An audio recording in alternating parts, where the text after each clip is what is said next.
In 1954, a 12-year-old boy's bike was stolen in Louisville, Kentucky. A police officer calmed the teary-eyed kid and taught him how to fight so it would never happen again. The boy was Cassius Clay, and he hasn't stopped fighting since.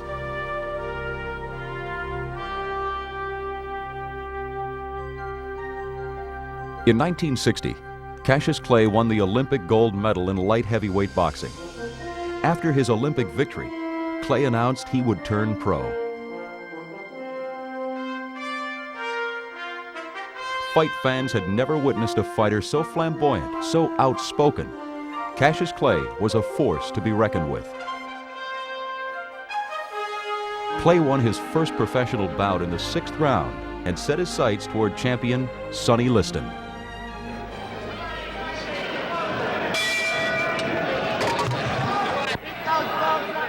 Clay's younger brother, Rudy, embarked on a professional fighting career of his own, and his older brother was always there to lend encouragement. Take your time. Hook on him, Rudy.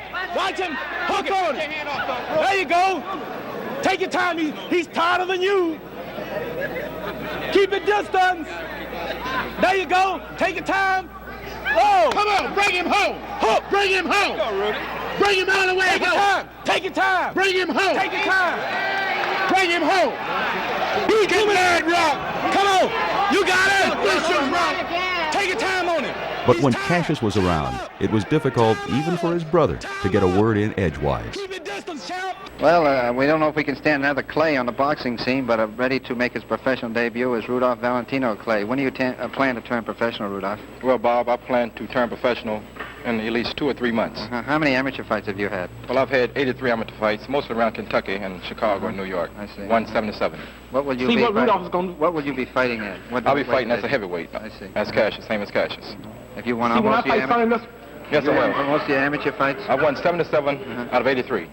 Well, I'm tired. I said if I fight Sonny... Listen. Here, big man. Well, let me finish. Let me talk. This boy's modest. I'm the greatest. He's not a talker. I'm going to fight Sonny Liston right after I annihilate Henry Cooper. And as soon as I annihilate Henry Cooper, I want that big ugly bear right here on Miami Beach at the Orange Bowl, because there's not a place large enough inside the holes. And then after that... You rank yourself number 3, and above you rank Liston and Patterson. Which would you rather fight and why? Well, to tell you the truth, I would fight Floyd Patterson, because Sonny Liston is a much rougher fighter than Patterson. He's a much harder hitter than Patterson. And Sonny Liston, I watched him here in the gym a few months ago when he was here to fight Howard King. And he can hit a guy in the elbows and just about break his arm. But Patterson, he's a good fighter, but I believe in a way he's overrated. Because in a way I believe he's overrated, but if I had to fight either one of them, I would fight Sonny Liston. I mean Patterson. Well, you're all right. I don't know how you found out, but I haven't been working as hard as I should. I just got through with the Henry Cooper fight, and this regular fighting is pretty tough. But me and my trainer here, Angelo Dundee, we have something that we're going to do the last 2 weeks in London, which will make up for lost time. My campaigning day's over, but as you know, he's starting to pop off, and he has a hunch that he's going to catch me with a good punch, so we'll see when we get there. In anticipation of the Liston title fight, a louder, more brash Cassius Clay emerged. His legendary braggadocio came out in full force. Clay seemed to always be in the camera's eye. As a master manipulator of the press, Cassius took over his own promotion and even marketed a record album aptly titled, I Am the Greatest. I come to bury Liston, not to praise him. I'm going to fight Sonny Liston. That is, if he doesn't chicken out. I am the greatest. Mr. Liston is an old man. He's 30 years old. He has no business being in the same ring with me. I'd like to help that poor old man. I want to give him lessons, boxing lessons, talking lessons. I'll teach him anything. But since he's gonna fight me, what he needs most is falling lessons. He can't fight. I watched him shadow boxing, and his shadow won in the first round. I can picture my fight with old man Liston. I will step into the ring looking like a beautiful movie star.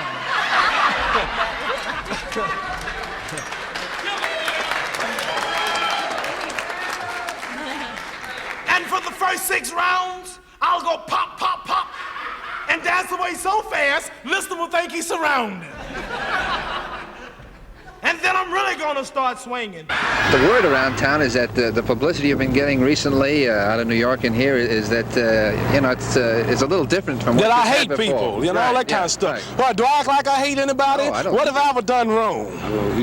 Let's tell all of the people out there who betting on Sonny that all of them are gonna lose their money and get to the fight early because I might get him in one. Cassius Sonny Liston said that you should be arrested for impersonating a fighter. He said you should be turned over his knee and spanked. Do you think he means all these things, or maybe this is just a gag to sell more tickets? Well, Jim, I've been down here in Miami training for the past 3.5 years. I've been boxing 12 years in all. I've been predicting and popping off, and I'm actually really tired of talking. I'm through talking. All the talking is over. I only have a few days now before the Rumble, and Sonny Liston is popping off his mouth and making all of these way out statements, and I'm going to put an end to it February 25th, and I don't have to convince nobody now that I am great. They all know it because they're paying $250 for a seat, and I'm sure the house will be sold out, and now I'm willing to back up all of my talk. I'm just tired of talking. Actually, we got a late report out today that there's a possibility the fight may be changed from Vegas to Miami Beach. Are you surprised at hearing this? Good. Oh, I felt so good. I just jumped in my head, hit the ceiling. Oh, I'm so happy. So many people here talk about Liston beating me. I'm unranked. It will be no match. Oh, I'm so glad. I'm going to make all of them shut their mouths. Were you surprised to learn about this, or did you feel it was definitely going to be Vegas? Well, I felt it would be in Vegas, but I was awful angry because in Vegas, the place is too small. I'm the biggest fighter in all history. I'm the greatest fighter in all history, and I don't think that the fight should have been held in a small place like that, and Convention Hall is a lot larger. I will like it there, but wherever it may be, Liston must fall. Cassius, you're famous for making up these poems. Have you thought of anything now that the fight might be changed here to the beach? Let me see something real quick here. They said that the fight would be Vegas, but now it looks like the beach. But wherever it will be, Liston I will teach. Cassius, for several years now, you've been saying some pretty mean things about Sonny Liston. We've known you for a long time. Is this really you talking, or is this you trying to build a gate to sell tickets? Well, a lot of people say it's just talk. It's talk to build the gates. That's true. It do help. It builds the gates. But I've really never missed a prediction. And if it's just talk, well, why is it that I'm winning all of my fights, and why is it that I'm the most colorful and most talked about fight in the world today? And if it's just publicity and I don't mean it, why is it that is that tomato juice or tomato ketchup on my opponent's faces, or is it blood? I mean, I always win. Do you really mean this about Sonny Liston? Are you as mad at Sonny Liston as you like to let on? I'm not mad. He's made a statement in the paper today about he just wants to defend his title, and I want to take it. He's not mad at me. I'm not really mad at him, but I must have to admit I'm a little mad at him. I don't like the way he talks. Well, what about this grudge that's supposed to be going on? Well, I don't know nothing about no grudge or nothing. All I want to do is fight and get this thing out of the way. You just soon go right now? Is that And now, when I was at his home in Las Vegas, 5 policemen had to come with dogs to break us up. You better keep me away from him, because we might fight here and now. Well, Sonny is supposed to be really angry at you. That's what I heard. He's angry. He don't like the way I talk, and he's got a grudge and all of this. Well, just to show him how bold I am, I'm here to meet him and ready to go to war if necessary. Well, you think? I'm not jiving. You think that's a good idea, Cass? It don't make me no difference. I mean, I'm ready now. I'm tired of waiting for this fight. I'm nervous. He's got my job. I'm the champ.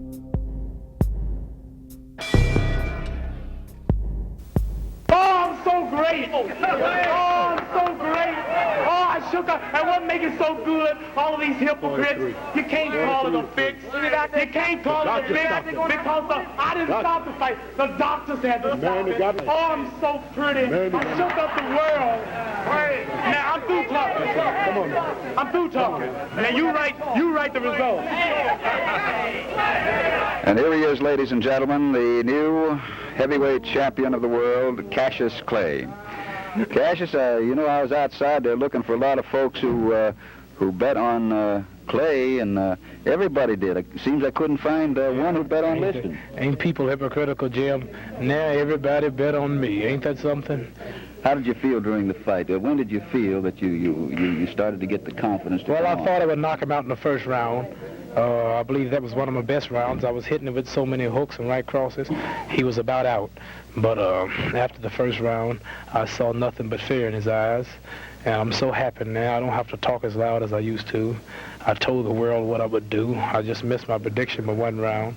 If he had came out in the 8th round, I would have knocked him out. And my prediction would have been accurate. I would have got less than an 8, like I've been telling the world. But so now a lot of people were saying that if I beat Sonny Liston, all of the people out there, you know who you are, a lot of the high school children I know were saying if he beat Sonny Liston, then I know it was a fix. So what made it so good, I didn't knock him out. They can't say it was a fix or nothing like that because I didn't stop the fight. The doctor and the referee stopped the fight. He couldn't see. I heard they just took him to Christian Hospital. He needed a little more experience. How do you stand now, Cassius, with the draft? I don't know. I'm just waiting. Do you have any plans from now on for the next couple of months? Well, I'll just tour the road and do some exhibitions. I'm trying to get me a good exhibition in my hometown lined up for next week. Cassius, in the opening round, I noticed that you were fighting a style that a lot of people said to fight, that is to stick and move. Did you adopt this plan when the fight started, or did you do it before? I've always fought like that, but I got a lot of experience out of watching the Sugar Ray Robinson and Jake LaMotta film, and this was the same type fight. Robinson was a dancer like me, and I was a dancer like Robinson, rather. Would you give Liston a chance again? Well, Jim, I don't know if the public would want it. I'll give Liston a chance anytime he wanted. He's a nice fighter. A little more experience, he'll be able to beat me. Would you say Liston was overrated? Yes, he was overrated. I don't have to tell you that. Everybody who saw the fight will tell you that I played with him. I made him look like an amateur. Sonny Liston said tonight that even after you beat him for the title, that you're still not a fighter. Where's your comment for this? Oh, he's right. I'm not a fighter. I can't fight. I'm nothing. I've only had 250 fights, never lost none. World Olympic gold medal winner, 2-time United States AAU champion, international Pan American game champion, national AAU champion, 59 and 60. Have predicted what round my opponents will fall in 16 fights. Don't have a mark on me, but I can't fight. He never said a word to you after the fight, did he? Did you go over and talk to him in his corner and say anything to him at all? No, I didn't say nothing. You haven't talked to him? I was so excited. I was so happy I won. When did you feel that you had the title wrapped up? Well, after the first round, I knew I had him. When he started getting tired? Yeah, started getting tired. Okay, Cassius. Is it true you're going to marry Dee Dee and avoid the Army? Oh, man, what you talking about? Cassius Clay, the newly crowned heavyweight champion of the world, announced that he had converted to the Islamic faith and taken the Islamic name Muhammad Ali. Cassius Clay is a name no more, is that right? Yes, sir. It's Muhammad Ali. Muhammad means worthy of all praises, and Ali means most high in the Asian African language. How long have you had the name? Well, for about 2 weeks now. Was anybody special gave you the name? Yes, sir. My leading teacher, the most honorable Elijah Muhammad. Is this part of the religious beliefs and Yes, concepts? sir. Yes, sir. I'm going to soon take a world tour, and I'll be going out through Asia and Africa, Egypt, the holy city Mecca, and all of these real holy lands. You must be of the Islamic faith, and you must have an Islamic name to enter the gates. With an Ali victory, the stage was set for a Liston rematch. However, the champ was temporarily sidelined by a hernia operation and the WBA's reluctance to sanction a second fight. Champ, I think the first thing we'd like to know is how you're feeling after that operation and some rest now. Feeling real fine. I was out of the bed in 2 weeks and up and walking, and I'm getting stronger each day, and I should be ready to go in light training in about 7 weeks. That's what I think everybody would like to know. About 7 weeks. Now, we have a projected date on the fight for some time in April. Yeah, we know nothing about that. Somebody came out with that statement, but the managers and everybody cleared it up and told them nobody can tell me when to fight. I'm the champ. I'll set my own dates, and we need the doctor's word anyway before we start, and then I'll have to see how I'm feeling. 7 weeks would put you probably somewhere in February. How long, if you started training in February, after that would you be in shape to fight? About a month of light work gradually, and then after that go into hard training. I see fight should come off in about 4 months. I would like to see it in about 4 months. Chuvalo's supposed to fight Floyd Patterson now. Oh, yes, he will annihilate the rabbit. The washwoman will annihilate the rabbit. You think Chuvalo can beat Patterson? Yes. Well, listen, if Chuvalo does beat Patterson, that will sort of eliminate Patterson, and I know in the past couple of years you've always wanted a shot at Patterson. Well, Patterson, yeah, if he win, but if he don't qualify, then Chuvalo will be our man. I predicted Chuvalo will knock the rabbit out. There's a movement afoot by the WBA not to sanction the fight. What would your group do in this situation? Well, I figure the reason they wouldn't want to sanction the Sonny Liston Muhammad Ali fight again would be because, well, I beat Liston so bad, and it looks like that he don't have a chance, so they'll just probably find another contender if they won't recognize Liston. Do you think they could possibly strip your title from you?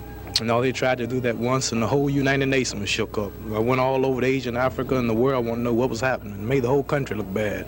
They're making themselves look awful silly. They're making people won't respect their judgment by them being a ranking committee who rank fighters and whose decisions should be expert decisions. Well, this make them look awful bad because the world knows, everybody will bear witness beyond the shadow of a doubt that Floyd Patterson looked like he didn't have a chance against Sonny Liston the second time. They sanctioned and they recognized that bout.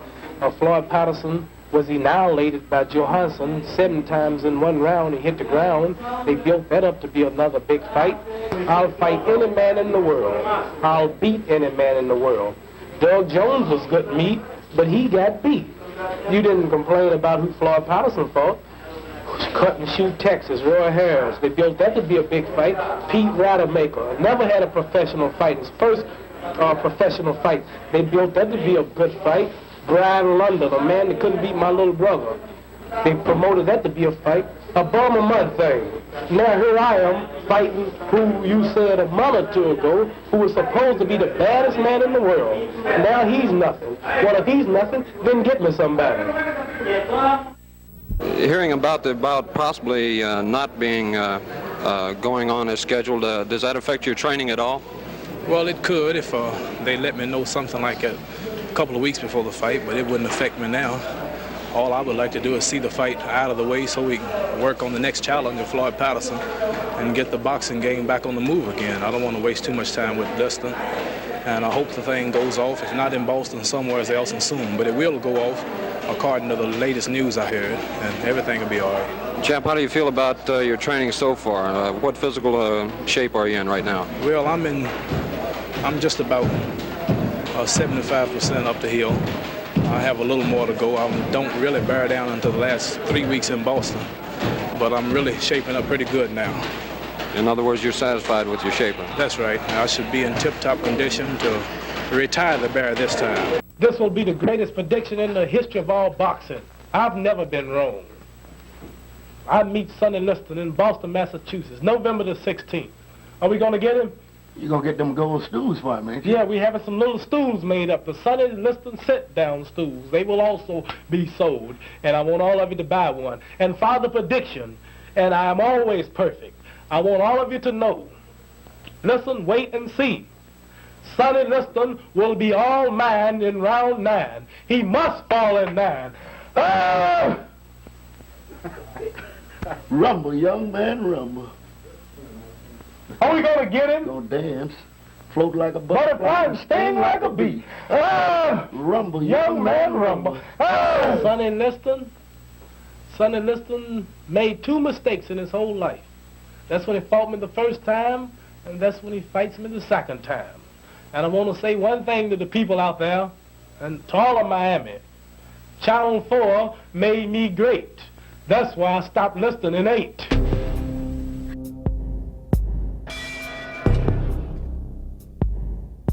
When and if you get by Floyd Patterson, how about Ernie Terrell, some of these others, George Chuvalo, are they still in your list?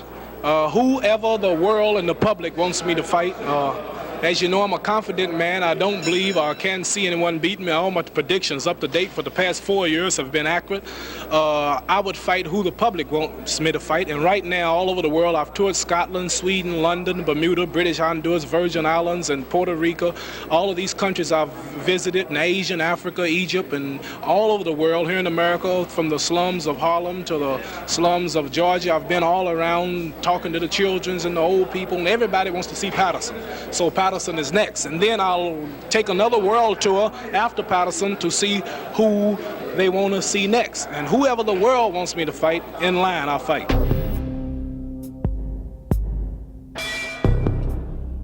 The late 1960s proved difficult for Ali. While his fight record remained perfect, his personal life was in shambles. His first marriage ended in divorce, and his life was threatened when he spoke out publicly against Malcolm X.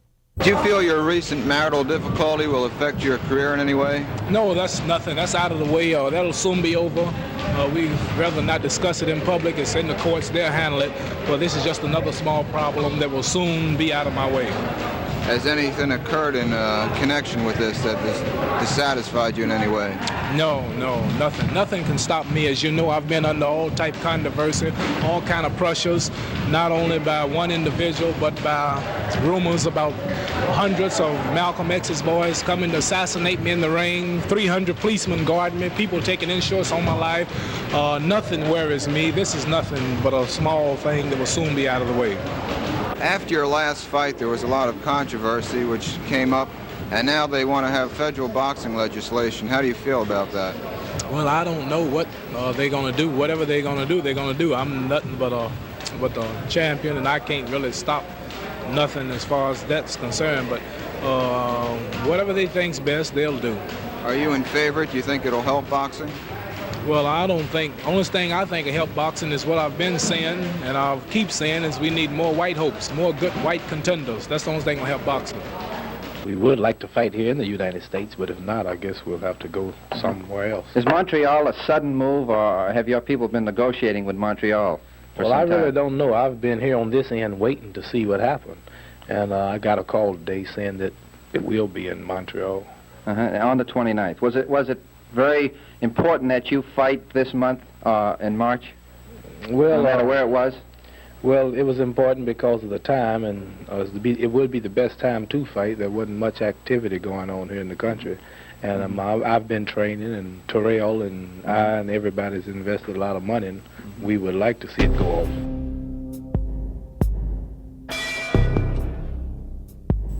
Well, I need a lot of training for all of my fights. I take nobody cheap. The George Chuvalo fight proved that. If I wasn't in my best shape, but if I had taken him lightly, then he would have probably beat me, because it went 15 and he ended up strong, and I had to work a little harder than him all the way to keep going. Only conditioning did it, but I have about 5 weeks to get ready for this one, and I'm sure I'll be good and ready by that time. Well, are you fighting so soon because you think that you might be in the Army and you won't be able to fight for a while? No, I'm not talking about that. I don't really know who I'm going to fight, but I would like to fight Ernie Terrell, since he seemed to be the top man. I'm still trying to talk it into these people's head to listen to me. They don't have a man around to whip me. I want 3 men a night so that we can have a good show and the people can see something for the money. 3 men a night, and I'm trying to get Ernie Terrell, Doug Jones, and say Brian London, or Tad Spencer, or Night Train Lincoln, who's ever the top 3 men. I want 3 in one night. But really, I don't know who I'm going to fight next, and I really don't see nothing around good enough to give me a warm-up. Heavyweight champion Cassius Clay goes through the final stages of training for the defense of his title against Ernie Terrell. A rugged sparring partner tosses some heavy leather at the champ, forcing him to give ground. Experts predict that Terrell will prove to be the toughest opponent for Cassius so far.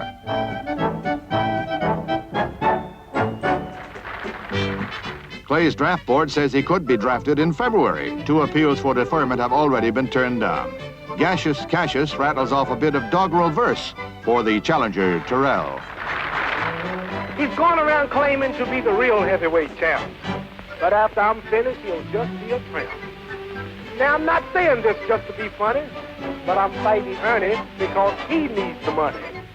Ernie's answer will come in the ring at the Houston Astrodome.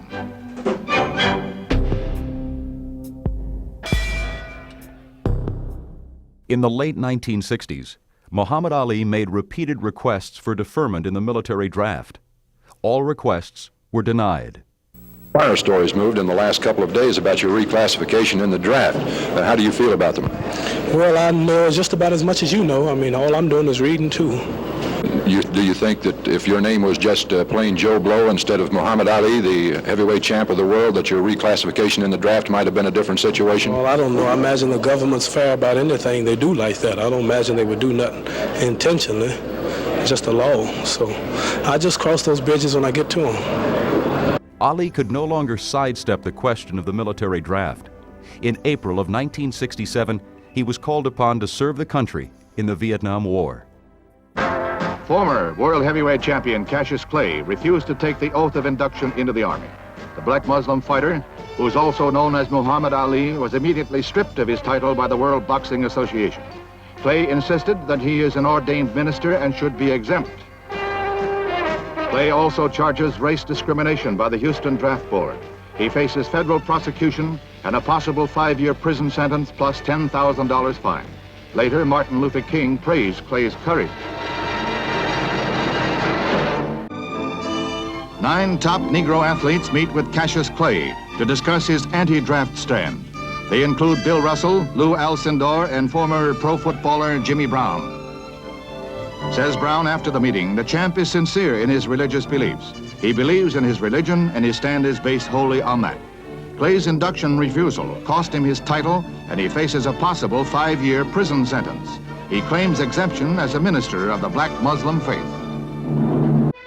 Deposed heavyweight champion Cassius Clay at a federal court in Houston is found guilty of violating the U.S. Selective Service laws by refusing to be inducted. Clay contended his status as a black Muslim minister made him exempt from the draft. Released on bail, he faces a possible 18-month wait for an appeal decision. Stripped of his title, Ali lost 3 years at the apex of his boxing career. His refusal to serve in Vietnam also cost him the public support.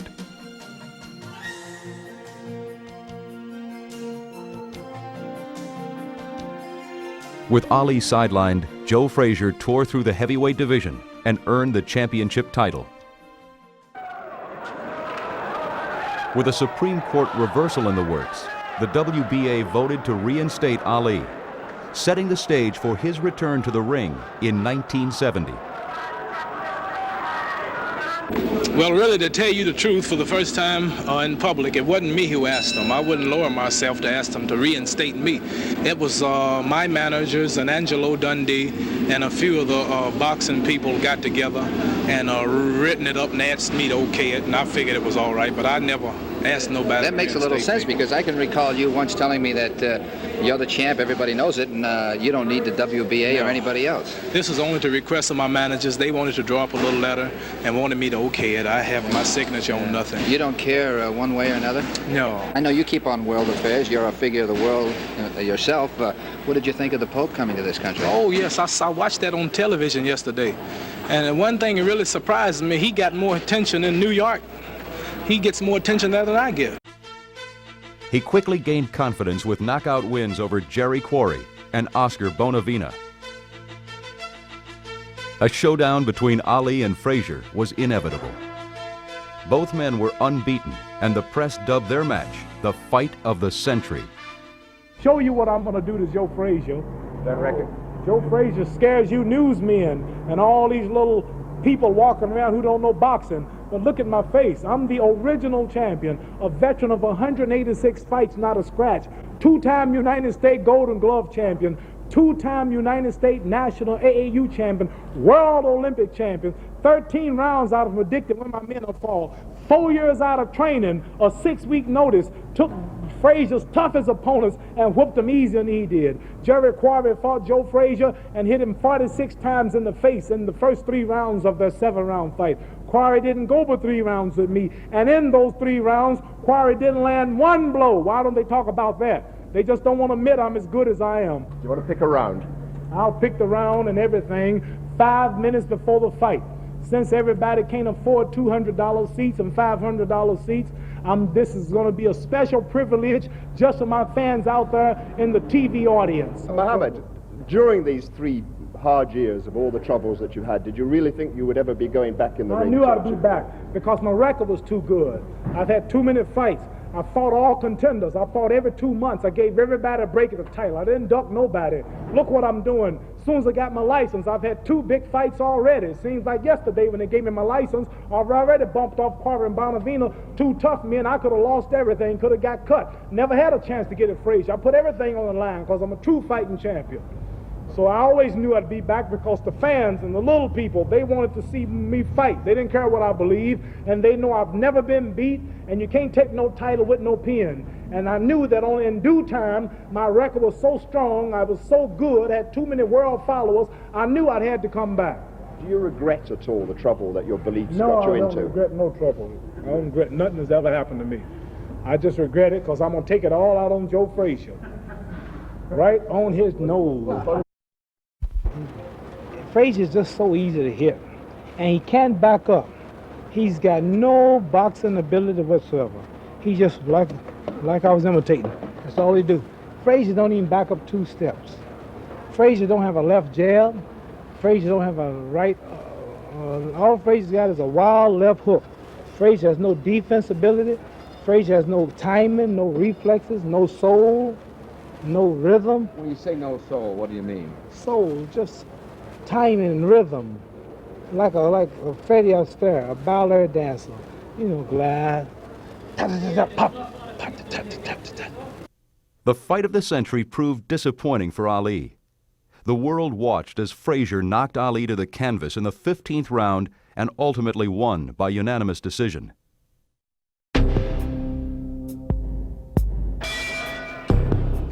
Ali and Frazier met again in 1974. This time, Ali was victorious with a knockout win in the 5th round. Right now, I'll tell you what I want to do. I want to rest a few months, and I want to fight George Foreman, knock him out, and truly retire well invested. Later, in 1974, Ali prepared to win back the heavyweight title against seemingly insurmountable odds. Opponent George Foreman was younger, stronger, and considered by many to be unbeatable. 32-year-old Ali was given little hope of victory. I've never saw George Foreman tired yet. George Foreman lately, haven't heard the man say round 4, round 7, round 9, round 13, last round. Then I want to see, I can't take nothing from George, but I haven't saw George in a good scuffle yet. See, when I fight a man, I don't rely on hitting power. When I fought Sonny Liston, hitting power didn't mean nothing because usually I fix it where they can't find nothing to hit. So I never worry about hitting power. So a man like George that comes out with those big...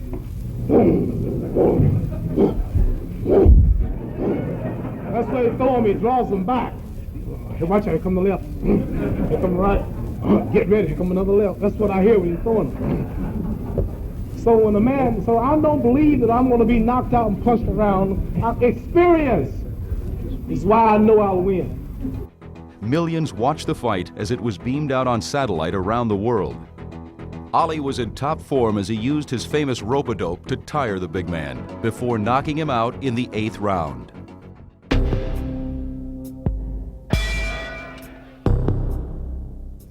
Although Ali fought well beyond what many considered to be his prime, he retired with a formidable record of 37 knockouts, 56 wins, and only 5 losses.